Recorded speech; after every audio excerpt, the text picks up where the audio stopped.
الحمد لله رب العالمين والعاقبة للمتقين والصلاة والسلام على أشرف الأنبياء المرسلين أما بعد. Today inshallah ta'ala we'll continue to look at some brief aspects of the life of Imam Al-Bukhari, and then inshallah ta'ala briefly look at the Sahih Al-Bukhari and how we as the average Muslim, we can benefit from the Sahih Al-Bukhari, okay, and what the limitations we have, but how we can overcome these limitations. Now, last week we began speaking about the time of Imam Al-Bukhari and said that this was the golden age for knowledge, worldly knowledge and Islamic knowledge, the different Islamic sciences. And I mentioned Imam Al-Bukhari's childhood, some of his travels, perhaps some of the struggles he faced during his travels, some of his teachers, and I mentioned how close he was to the time of the Messenger sallallahu alaihi wasallam, that he was only 3 or 4 generations from the Prophet sallallahu alaihi wasallam. And the shortest chain of Imam Al-Bukhari is 3 people between him and the Messenger sallallahu alaihi wasallam. 3 people. That is the Khairul Qurun, the best of times, as the Messenger sallallahu alaihi wasallam called them. Now, Imam Al-Bukhari, he was someone whose fame spread at a very, very young age. At a very young age, people began to speak about him. We often get now, young celebrities, right, who do something at a young age, in teenagers, in the teens, and they become really famous, don't they? But in the past it wasn't so, and people get famous now for doing the most ridiculous things. You do the stupidest thing and you get famous, and that's one of the ways controversy sells. Do ridiculous act and people like it and people follow. Imam Al-Bukhari, by the age of 18, he was narrating hadith internationally. We're not just talking about his own time, his own place, but internationally. When he would go to different places, people would speak about him. So, and throughout his life, he had a celebrity status. He had this fame, and sometimes his fame preceded him. Now, with fame, sometimes it's not the case where the scholars would use their fame to live a luxury life, to earn stuff, to earn money. No, it wasn't the case.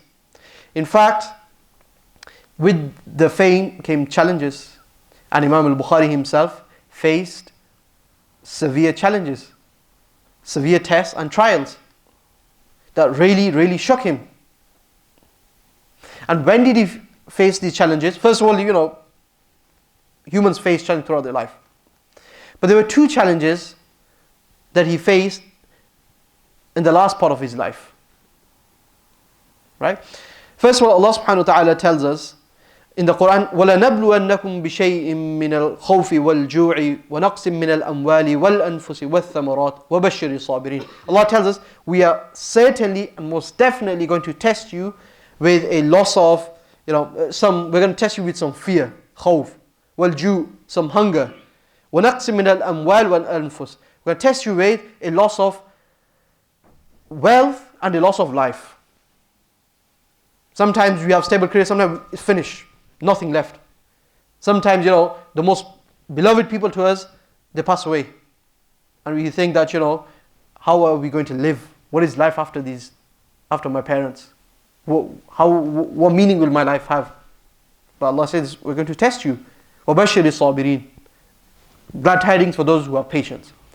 And the Messenger sallallahu alaihi wasallam, he was asked, Sa'ad bin Abi Waqqas, he said, I asked the Messenger sallallahu alaihi wasallam, who faces the most severe test? And the Messenger sallallahu alaihi wasallam said, the Anbiya. ثُمَّ الْأَمْثَلْ فَالْأَمْثَلْ. The prophets, and then those like the prophets, and then those like them. The point is that the closer you are to Allah subhanahu wa ta'ala, Allah is going to test you. And who gets the most severe test? Those are closest to Allah subhanahu wa ta'ala. Right? They get the most severe test.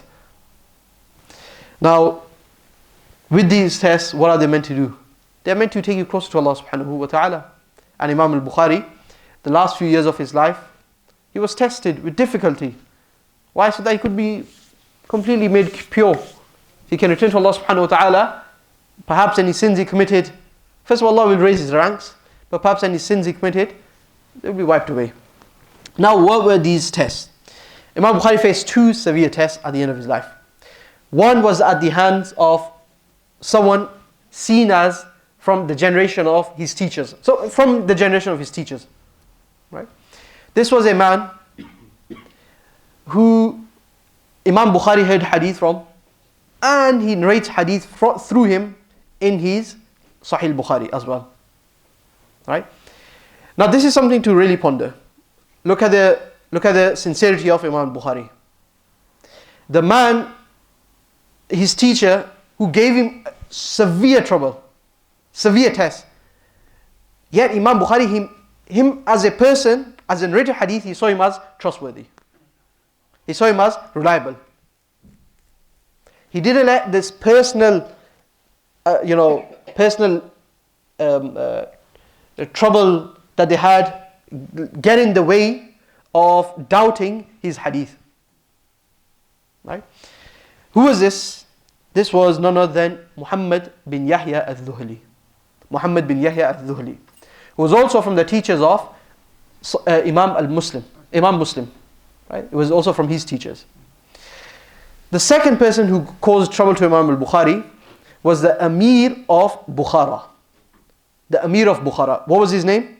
His name was Khalil bin Ahmad al-Dhuhli. Okay?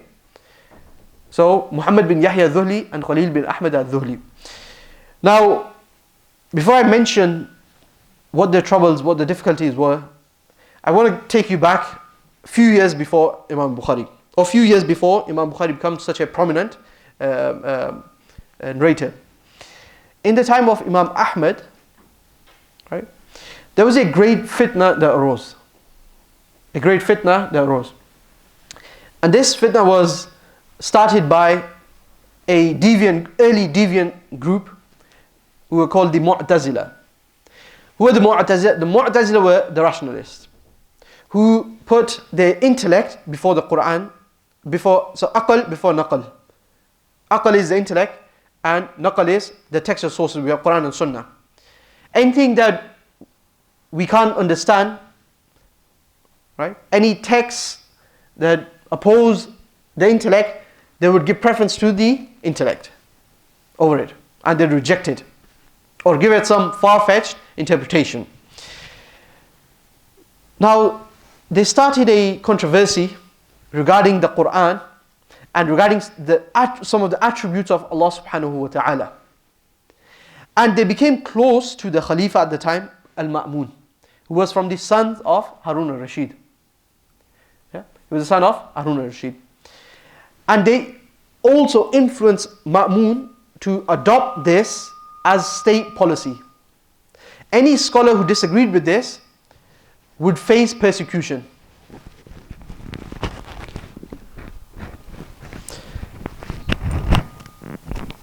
Any scholar who disagreed with this, with the Mu'tazila, would face persecution, and they would often be imprisoned, killed. Like Abu Ya'qub al-Buwaiti was one of the students of Imam Shafi'i. He was killed, tortured in prison, and this kind of state persecution lasted for 15 years. Imam Ahmad himself, it's known about him that he was arrested, he was beaten, and he went through very, very difficult time, but he refused. Many scholars, out of fear for their life, they said, whatever the state wanted to hear. They agreed with the Mu'tazili view. But Imam Ahmad was amongst those few who said no. He took a stance. He said, no, I refuse to declare this. Now, what was the debate? The debate was, and when I'm going to tell you, you're going to think, is this something to debate about? Like, why even bother? Right? The debate was, is the Quran created or not? Is the Quran created or not? Right? Now you think, what? What do you mean? Okay, let me explain. We believe that Allah subhanahu wa ta'ala spoke to Musa alayhi salam directly, behind a hijab. The hijab was the fire. But he spoke to him. وَكَلَّمَ اللَّهُ مُوسَى تَكْلِيمًا. Allah spoke to Musa alayhi salam. Allah spoke to the Messenger sallallahu alayhi wasallam. The Messenger sallallahu alayhi wasallam never saw Allah subhanahu wa ta'ala when he went to Mi'raj. Right? It's incorrect to believe that Allah's Messenger sallallahu saw Allah subhanahu wa ta'ala. Right? Aisha radiallahu anha said, whoever believes the Messenger sallallahu alayhi wasallam saw Allah subhanahu wa ta'ala, he has lied upon Allah and His Messenger. Now is the time of Rabiul Awwal, you're going to hear people coming out all kind of stories about Messenger sallallahu alayhi wasallam seeing Allah. Na'udhu billah min dhalik. Khair. So we believe as Ahl Sunnah that Allah subhanahu wa ta'ala spoke to Musa alayhi salam directly. He spoke to him. But the Mu'tazila, they believe, and we believe that the Quran is the word of Allah. It's the Kalamullah. Allah subhanahu wa ta'ala calls the Quran Kalamullah. And this is enough. How does Allah speak? We don't need to, because this is from the ghaibiyat, the unseen. We don't need to delve in there. And neither are we ordered to think about the ghaibiyat. Right? But the Mu'tazila believe that Allah subhanahu wa ta'ala never spoke. The Quran is not a spoken word of Allah subhanahu wa ta'ala. Right? What they believed was that Allah subhanahu wa ta'ala, He created speech, He created sound, and then humans heard that sound. And of course in this case will be which humans? The prophets. Right? They heard the sound, but that sound was not Allah's speech, but He called that sound His speech. Right? Which means, now if we say Allah spoke, that the Quran is the word of Allah, we cannot say the Quran is something that came into creation. Right? Because Allah's attributes do not come into creation. Allah is eternal. That means anything that's His attribute is also eternal. Right? For the Mu'tazilah, they believed that if you say that Allah spoke the Quran, what you're saying is that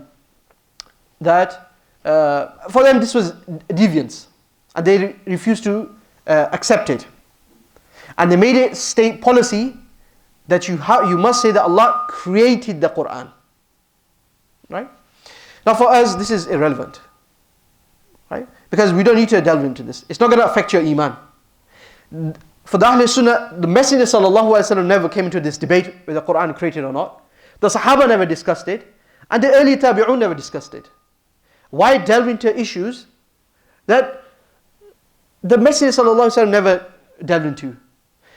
It's really shocking and strange that just amongst the Ahl Sunnah, right? Forget the other groups, right? In this day and age, we are divided. The Ahl Sunnah is divided regarding issues which the Messenger sallallahu alaihi wasallam never spoke about, the Sahaba never spoke about, and Allah's never going to ask you.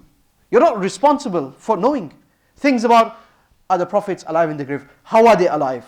You know, is it the worldly life? Is it the barzakh life? Who's going to ask you this? And then what's more strange is that the ummah is divided on these issues.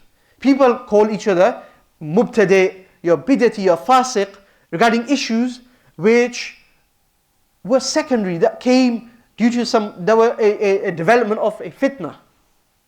Right? Khair, this persecution of the Ahl-Sunnah, they lasted for 15 years. Eventually, after Ma'mun, right, this policy was overturned. And for the Ahl-Sunnah, anyone who implemented this policy, they saw them as very harshly. Why? Because first of all, there was a political trauma involved, right? So they held a strong view against anyone who implemented, who adopted the Mu'tazili view, and they held strong views, against those who implemented it as well, who called for this. Now, Imam Al-Bukhari himself was accused of adopting and promoting the Mu'tazili view. Right? This was a propaganda that occurred against him, that Imam Bukhari, by his time, the view of the Mu'tazila was, it was no longer a state policy. Right? So anyone who held this view, people spoke harshly against them. In the last several years of his life, Imam Bukhari, he went to two key places. One was Nishapur, right, which is in Iran, and the other was Bukhara. But first he went to Nishapur. He went to Nishapur, and Imam Muslim, he says that when Bukhari came to, and Imam Muslim narrates the entire incident that took place with Bukhari. He said when Bukhari came to Nishapur, he received the grandest welcome that anyone had seen. People went out miles to welcome him. Huge, food and party was given to him, a welcome. And when he came, all of the muhaddithun of Nishapur, they welcomed him, and they all went to hear from him. Right? Zuhli, Muhammad bin Yahya Zuhli, was by this time himself was a great master of hadith. He's a reliable narrator of hadith, and he's a great jurist. Right? Despite everything happened, no one has rejected his hadith. No one's rejected it. Why? Because he himself was a master of hadith. But humans are humans. Humans are humans. Scholars are humans at the end of the day. Sometimes they let personal attacks get in the way. Now Imam Zuhli at the beginning, he was very fond of Bukhari. He himself was senior than Bukhari, but he told all his students that tomorrow I'm going to go and listen to hadith from Bukhari. Whoever wants to go, you should go and listen to him. Don't come to me tomorrow, go to him. Now, he also warned his students, he said, look, don't ask him any questions about issues which will cause fitna. Why? Because if he says something that we don't like, what's going to happen? It's going to cause trouble. It's going to cause split. Don't ask him questions about is the Quran created or not. But you always get some fools. You always get people who want to call some fitna. They went and people asking him, is the Quran created? Bukhari, first of all, he refused to answer. He refused at the beginning. But when people kept on asking him, he gave a very precise and a nuanced answer. Yet some people, they were not able to comprehend his answer. And questions started. Wait, did he affirm the Quran is created? Or is he saying, no, it's not created? Right? And people began to spread both sides. And the rumor began to circulate. Remember, this was the trauma that was caused by the state policy was still fresh in people's mind. So this idea that Bukhari is holding a deviant view, again, false. But a deviant view, wrong. Bukhari was not on the Mu'tazili view. It began to spread. Now this is circulating here. And what's happening at the same time is, the other circles of hadith and knowledge, they're becoming empty. Why? Because everyone wants to go to listen to the master of the day, Bukhari. And humans are humans. People begin to develop some kind of, jealousy towards Bukhari. So what happens, those same people who told their students, go and listen from Bukhari, they themselves are now against Bukhari. They are spreading lies, accusations against Bukhari. And they are causing him great harm. To the extent that Bukhari himself, Zuhli, he was a master of the day. He made an i'lan, he said, whoever attends Bukhari circles, don't come and listen to my circle. Don't come to ours. We don't want you. In front of everyone, Imam Muslim, he stood up and he walked away. He made a statement. Right? He made a statement. By this time, Imam Muslim himself, he had completed his Sahih Muslim. He had completed it, and he himself was recognized as one of the masters of hadith. But when Bukhari came, he said, allow me to kiss your feet, O master of the hadith scholars. So he stood up from Zuhli's circles and he walked away to make a statement.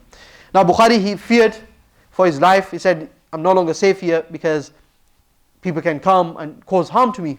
So he decided to return back to his own hometown, Bukhara, that he had left at the age of 16, and now he's in his 60s, right? The last, few months of his life, and he wants to go home to, before his death.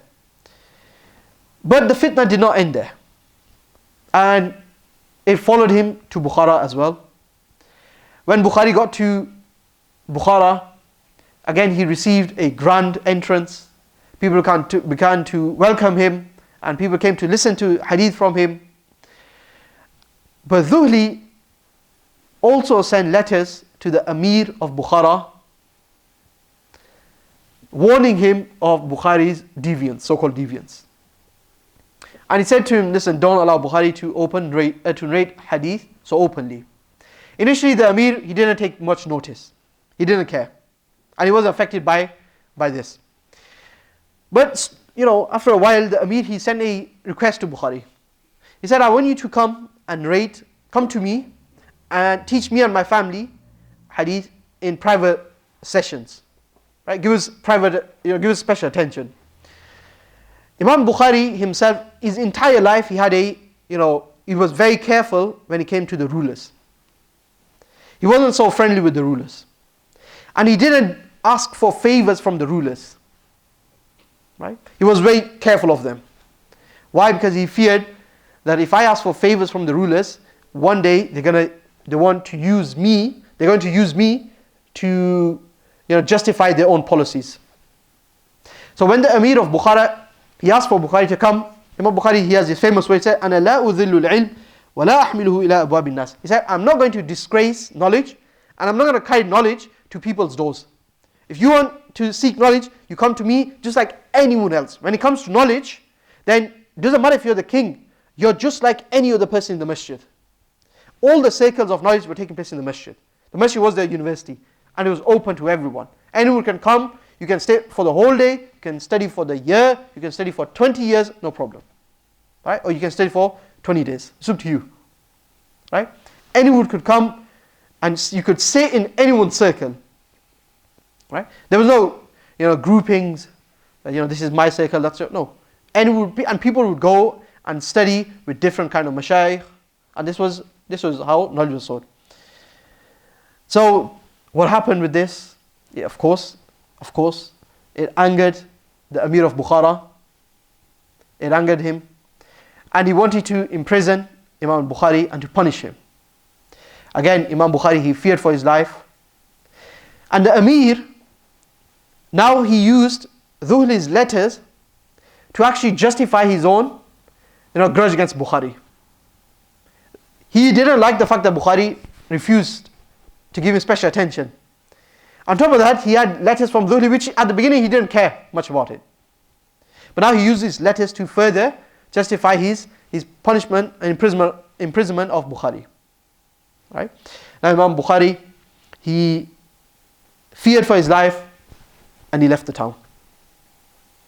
And he began to receive invitation from Samarkand. Again, it's a Persian town. And he in Samarkand, he had some relatives. He thought, okay, you know what? This is a good place to go. I have some relatives there anyway. When he got to Samarkand, he was a few miles out, where he heard news that the people of Samarkand, just like Nishapur and Bukhara, the people of Samarkand also divided regarding him.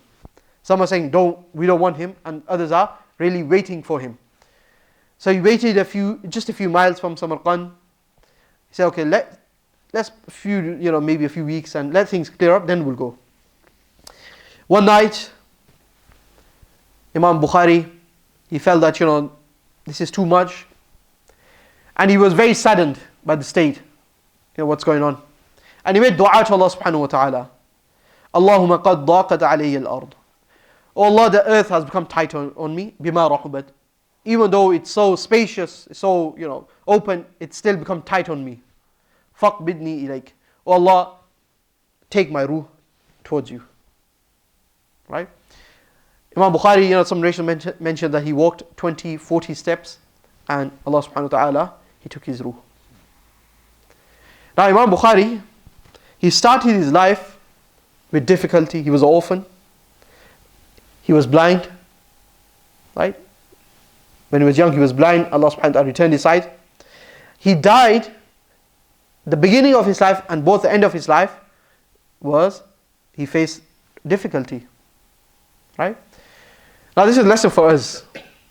Don't assume that that just because we have some difficulties that, our life is meaningless, or I can't do anything. Right?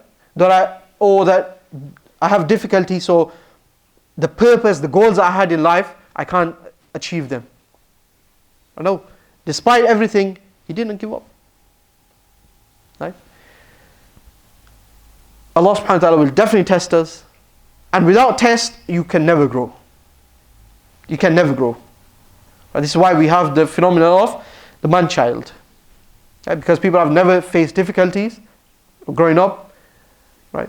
Men, they act like children. Mentally, they act like children. They don't have any kind of, they've never faced any difficulty. Right? They've never faced discipline. But difficulties are not always bad. They sometimes help us to grow. And this is also the way of the world. Now I want to move away from the life of Imam Bukhari and briefly speak about some of his other works before I speak about the Sahih Al-Bukhari. People know Imam Bukhari for his Sahih Al-Bukhari. But this was not the first work he did, and this was not his only work. In fact, before the Sahih Al-Bukhari, Imam Bukhari had several works. He compiled works which helped him to produce the Sahih Al-Bukhari. Right? What other works does he have? Well, one of his first works that he finished writing at the age of 18 was the Tarikh al-Kabir. Right? This was a large biographical dictionary of every single narrator who narrated hadith from the time of the Sahaba till his time. Information about their hadith, were these individuals trustworthy, who they narrated from, etc., etc.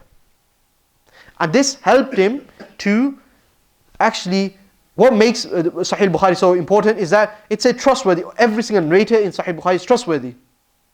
And this biographical dictionary helped him to compile this. He also has Tarikh al-Awsat, the medium, right, the middle book of history. It's a small work, and Tarikh al-Saghir, the small work, the short work. Now these are all scholarly works, right? And these are works that are like encyclopedias. But Imam Bukhari has, and this is important to know actually, he also has works which are accessible, and actually the layman is encouraged to read and study. For example, he has a work called Al-Adab al-Mufrad. It's a book which has more than 1,000 hadith solely on the topic of everyday manners and etiquettes. Right? That every Muslim should read and learn from. There's nothing in there that's so complicated that that you can't understand. His works like the Sahih Bukhari is sometimes complicated. It's not for the average person, it's for the scholars. Right? But the works such as Birrul Walidain, a book on doing good to your parents, a compilation of hadith. These are works that we should be reading, we should be accessing. Now Imam Bukhari, he also has some works that he led as polemics, there were polemics against the Hanafis. It's known about Imam Bukhari that he didn't see the Hanafi school so favorably. Even though Imam Al-Bukhari, he narrated hadith and he had studied with some of the students of Abu Hanifa. Right? One of Imam Bukhari's shortest chains is, so Imam Bukhari has 21 chains which has 3 links between him and the Messenger sallallahu alaihi wasallam. 17 of these chains, 17 of them go through a teacher of his known as Ibrahim bin Makki. Who was Ibrahim bin Makki? Ibrahim bin Makki was from the students of Abu Hanifa. And there were many other students from the generation of students of Abu Hanifa that Imam Bukhari had studied with. But he didn't see the Hanafis in certain masail so favorably. And in his Sahih Bukhari, this is not secret, this is open. This is open knowledge. In the Sahih Bukhari, there are places where he challenges the Hanafi school. One of his works that he compiled is called Raf'ul Yadayn. Right? This is on the issue of where in Salah do you raise hands. Right? And Imam Al-Bukhari, in this issue, he takes the opinion of the Shafi'i school, that you raise your hands before and after the ruku. When going to ruku, when coming off from ruku, you raise your hands. The Hanafis don't. He also has a book, Qira'ah Khalf al-Imam. Right? In Salah, when you're praying behind the Imam, do you recite or not? Right? In the Hanafi school, when you're praying behind the Imam, doesn't matter which Salah is, Fajr, Zuhr, Asr, Maghrib, Isha, you don't recite anything. Right? By recitation we mean the Quran, anything from the Quran. The adhkar is not recitation. You make the adhkar. Right? Imam Bukhari was of the opinion that you must recite. Again, both of these works are in refutation of the Hanafi school. And it's known that Imam Bukhari himself was not a follower of any of the schools. Why? Because he himself was a mujtahid. He himself was like the founders of the schools. Like Imam Shafi, Imam Malik, Imam Abu Hanifa, he himself had his own school. Right? He was a mujtahid as well as being a muhaddith. So he didn't follow one of the schools. Rather, he made his own ijtihad. And this is the nature of the world. The nature of the world is that scholars will come and they will, present their own views, their own evidence, and they will challenge, and they will debate, and they will refute. This is how knowledge works. Now, what's really shocking is, right, that people still can't get over these issues. Right? The people still refute, debate,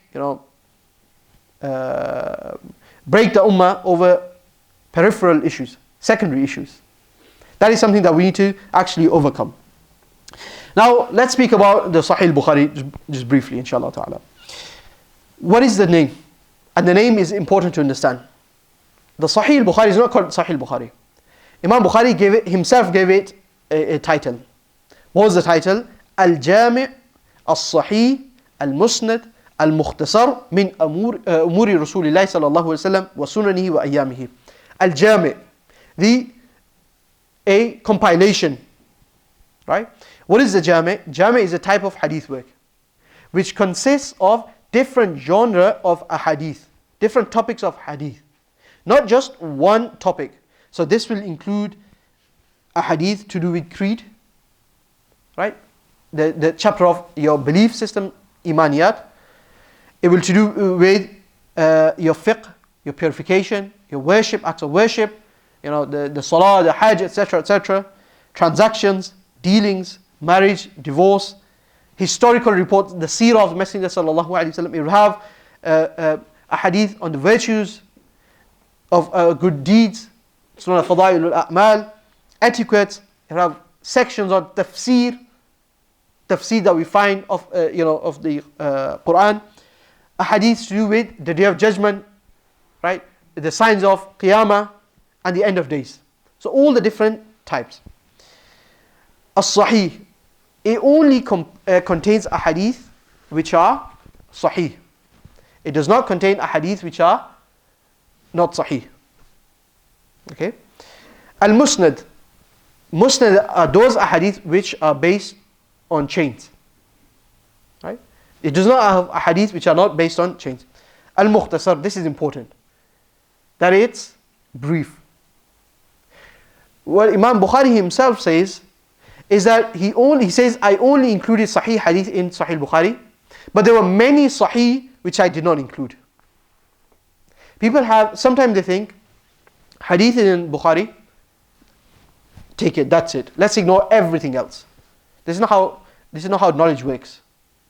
There are many ahadith with Bukhari left, and in many issues, there are hadith outside of the Sahih Bukhari, in other works of hadith, which are given preference over the hadith of Bukhari. Something being Sahih, a hadith being Sahih, does not mean that this is the acted upon one. It just means that we can trace this hadith back to the Messenger sallallahu alaihi wasallam. As I'm going to give you examples briefly, inshallah ta'ala. Why did Imam Bukhari compile this? Right? We find several reasons why he compiled it. But one of the reasons he compiled this was once he was sitting in the gathering of one of his teachers, Ishaq ibn Rahway. Who's heard of this? I mentioned him before a few times. Ishaq ibn Rahway. Who recalls this name? Ishaq ibn Rahway? Ishaq ibn Rahway was from one of the greatest scholars of our ummah, from the generation of Imam Ahmad's teachers, right? And from Imam Bukhari's one of his foremost and most senior teachers. Ishaq ibn Rahway, once he said in a gathering, he said, look, we have so many hadith. By his time there were many hadith works. He said, we have these hadith works, which is it contains both authentic and weak narrations. And he had a wish. He said, I wish someone would one day compile, gather or sieve, like we sieve out only the Sahih hadith. And this created a flame in Bukhari's heart. He heard this from him and he created a flame. That, you know what, this is something I want to do. Imam Bukhari, he also saw dreams in his life. He saw dreams that he was with the Messenger sallallahu alaihi wasallam. He had a fan. Who's seen those fans, handheld fans, yeah, in Pakistan? You seen them, yeah? And he's got a fan, and he's doing the fan on the Messenger sallallahu alaihi wasallam. He's doing the fan on the Messenger. Flies are coming, and he's squatting them away. Right? So he asked for interpretation. What does this mean? And the interpretation was that you are going to do a great khidmah of the hadith of the Messenger sallallahu alaihi wasallam. That you're going to squat away the lies, clear away the lies from the Messenger sallallahu alaihi wasallam. And this created a flame for Bukhari. First of all, this dream, and his teacher's desire. And Imam Bukhari it was not an overnight effort. It was a lifelong effort, right? That took him several decades. They went through so many different editions, right? Recensions and editing and debating and rating, right? Now, the Sahih Bukhari is one of those works. After the Quran, there is no work in our Islamic history which has more commentaries, right, than the Sahih Bukhari. More works done on the Sahih Bukhari, right? There's no work in our Islamic history which has more works done on it than the Sahih Bukhari. Just in the Arabic language, we have close to 400 commentaries. Just in the Arabic language, right? That's bigger than most people's entire library. Yeah?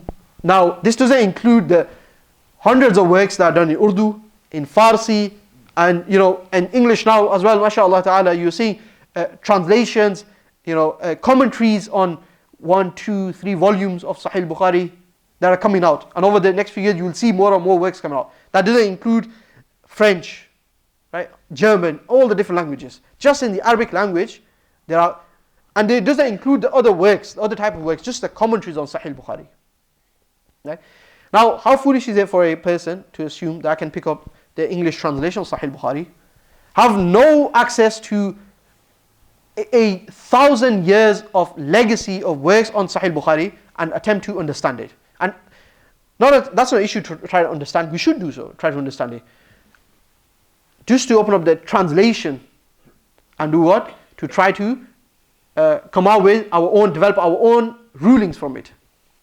Right? This is nothing but fooling ourselves. Now, why is Imam Bukhari's Sahih given preference over the Sahih Muslim and other works of hadith? For many reasons, but I'll mention 2 of them. Number 1, that Imam Bukhari himself is more rigorous in terms of authenticity. His definition of what makes Sahih hadith is much more stricter than any of the other hadith scholars. Some of the hadith scholars, they were a bit more lax. They were a bit more relaxed in what is authentic and what's not. But when it comes to Imam Bukhari, his conditions were a lot more stricter. His narrators were of a much higher caliber, and anything that caused doubt in the authenticity was enough for Bukhari to reject it.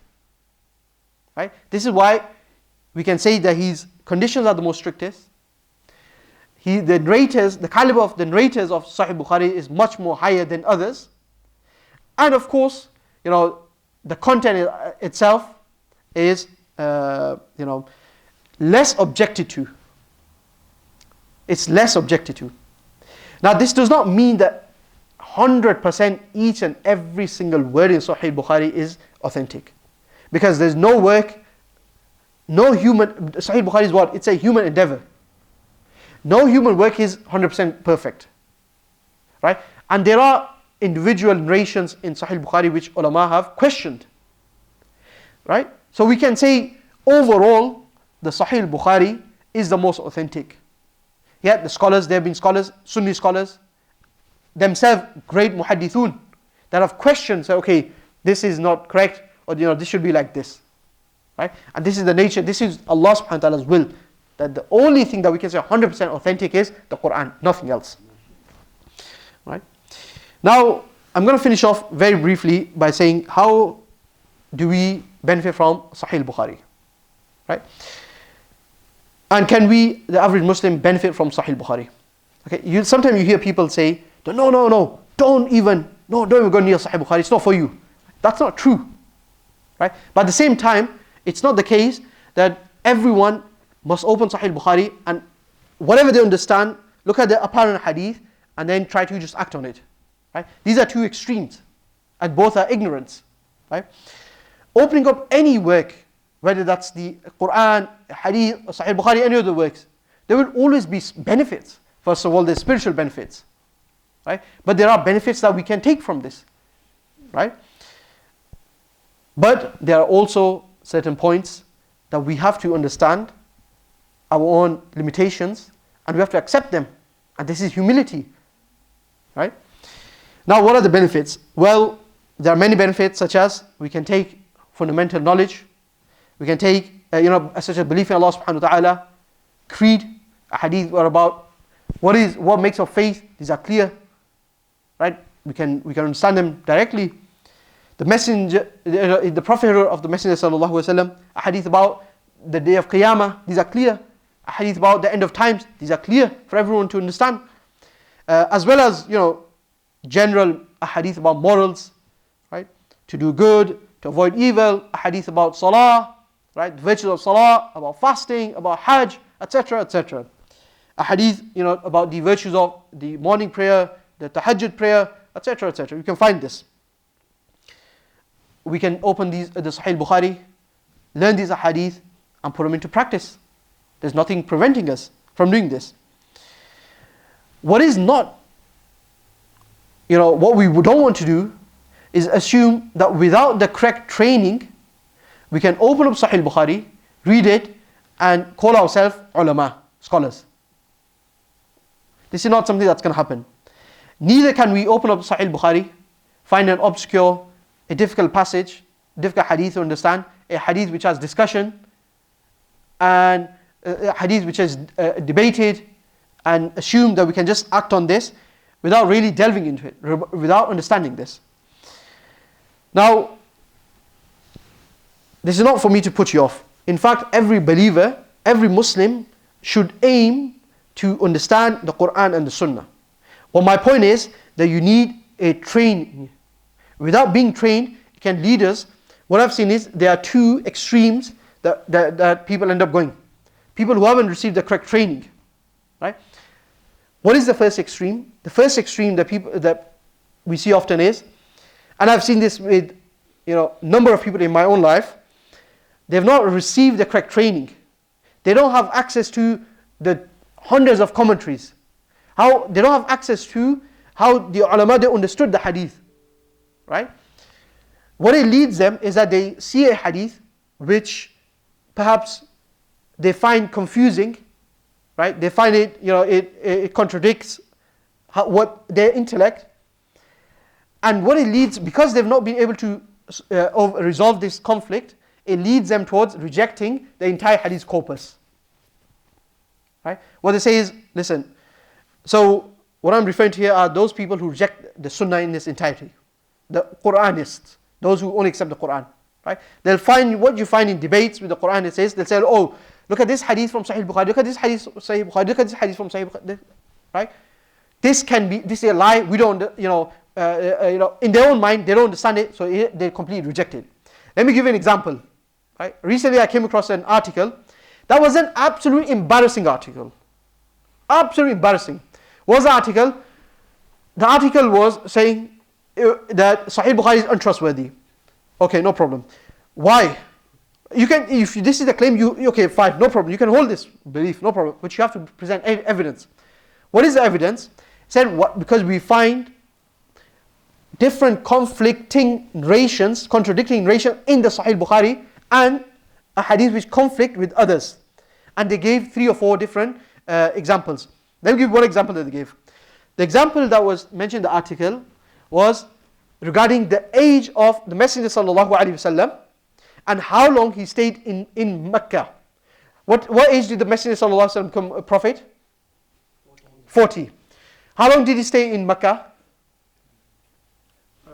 10 or 11. 13 years, yeah?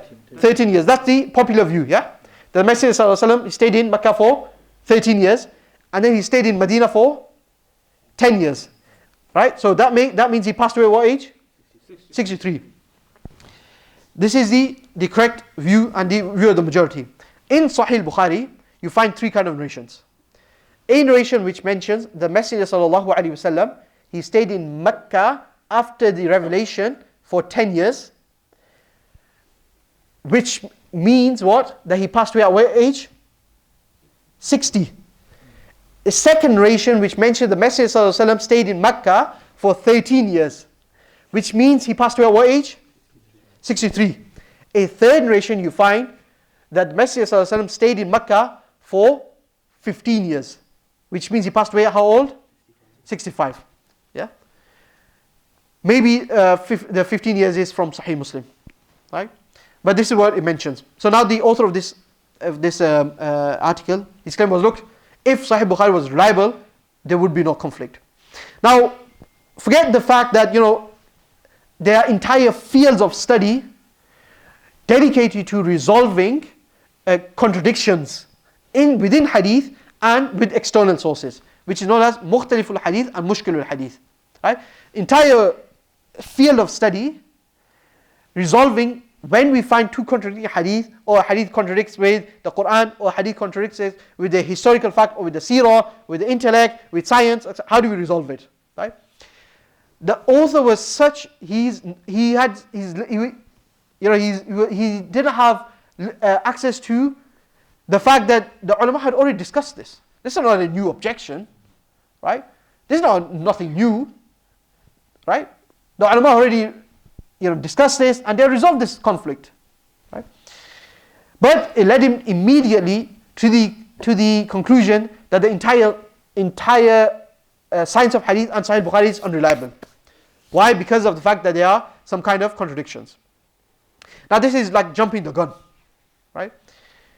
But if this person just had a bit of humility and tried to understand, approach the scholar, and try to understand how do the ulama, they understand these verses, these contradictions, right? He would know that this is actually not a reason to doubt Sahih Bukhari in any shape, way or form. Now how do we understand this conflict? Very simply, right? It was the habit of the Arabs to round off numbers. And number rounding it's not done like we do. It's not done that you go to the closest number, yeah? After 5 you go to 10, anything below 5 you go to the lowest number, yeah? It wasn't done like this. If you have look at 63, right? The Arabs would have no issue in rounding off 63 to 60 or to 65. Similarly, they would have no issue even rounding off something like 68, 69 to 70 or even to 60. They have no issue with doing this. Now put this aside. Even if there are contradictions, the contradictions from whom? Is it from Imam Bukhari, or is Bukhari just narrating the contradiction itself? The conflicting reports. Bukhari himself oftentimes narrates conflicting reports to actually show the confliction. And then he himself highlights how do we resolve this confliction. And this takes me to the second extreme. The second extreme of people that they look at the apparent meaning of hadith, even translation, and they assume this is enough for them to base their entire understanding, derive fiqh from this, and come up with the most bizarre understandings. Right? These are two extremes. Right? We should open up Sahih Bukhari. We should have access to knowledge. And seeking knowledge is not for scholars only. Right? Seeking knowledge is for every single believer. You need to have connection to, these are Islamic sources. You need to have a connection to Sahih Bukhari. All of you. You need to know what the Sahih Bukhari is. Right? Just like any of the other works of Islam. Right? But again, having a connection to Sahih Bukhari, reading it, does not mean that you go beyond your limitations. Right? May Allah subhanahu wa ta'ala reward Imam Al-Bukhari all of the scholars of this ummah who have done a great service for us, a great khidmah for us. We should be grateful to each and every single scholar of the ummah. A huge disease, wallahi al-azim, a huge disease in the ummah right now is abusing scholars of the past, abusing the Sahaba. Wallahi al-azim, now it's like become a trend. Abuse the people of the past, come out with the most, have su'u zan. The Messenger sallallahu alaihi wasallam told us to have husn zan between Muslims. But it's become a trend now, right, in different parts of the world, to have they come out with the worst kind of opinions about the people of the past. It doesn't matter what conflict they had between themselves. It's no secret that Imam Al-Bukhari, he disliked Imam Abu Hanifa. Abu Hanifa is our Imam. But we thank Allah subhanahu wa ta'ala for both of them. Right? Just like Abu Hanifa did not agree with many of the Imams. There were many scholars who did not agree with Abu Hanifa. So what? So be it. This is human life. Each and every scholar, whatever opinion they held, whatever work they did so because they believe this is the correct representation of the Messenger sallallahu alaihi wasallam. And Allah subhanahu wa ta'ala will reward Imam Al-Bukhari just like He reward Abu Hanifa. And just like He reward Imam Malik, Imam Shafi, Abu Hanifa, and all Imam Ahmad and all the other scholars. Why? Because the Messenger sallallahu alaihi wasallam said, when the mujtahid, when you make an ijtihad, you make an effort to understand the Quran. If your understanding is correct, Allah subhanahu wa ta'ala gives you double reward. If it's incorrect, Allah gives you one reward. And wallahi al-azim, anyone who disrespects the scholars of the past, right, Allah subhanahu wa ta'ala takes away ilm from them. The scholars say, if you're not a scholar, love the scholars and Allah will produce scholars from your generation. And Allah will raise scholars from you. And you'll be raised with the scholars. But anyone who curses the scholars, who has, su'u zan of the scholars, of these great giant figures, wallahi al-azim, I fear that, your iman is in danger. Why? Because these are warathatul anbiya. These are the inheritors of the Messenger sallallahu alaihi wasallam. And the scholars, the imams of the past, they represent the Messenger sallallahu alaihi wasallam. So we ask Allah subhanahu wa ta'ala to grant us beneficial knowledge, to reward the great giants of this ummah, and to make us amongst them on the day of Qiyamah. أقول قولي هذا واستغفر الله لنا ولكم ولسائر المسلمين فاستغفروه إنه هو التواب الرحيم.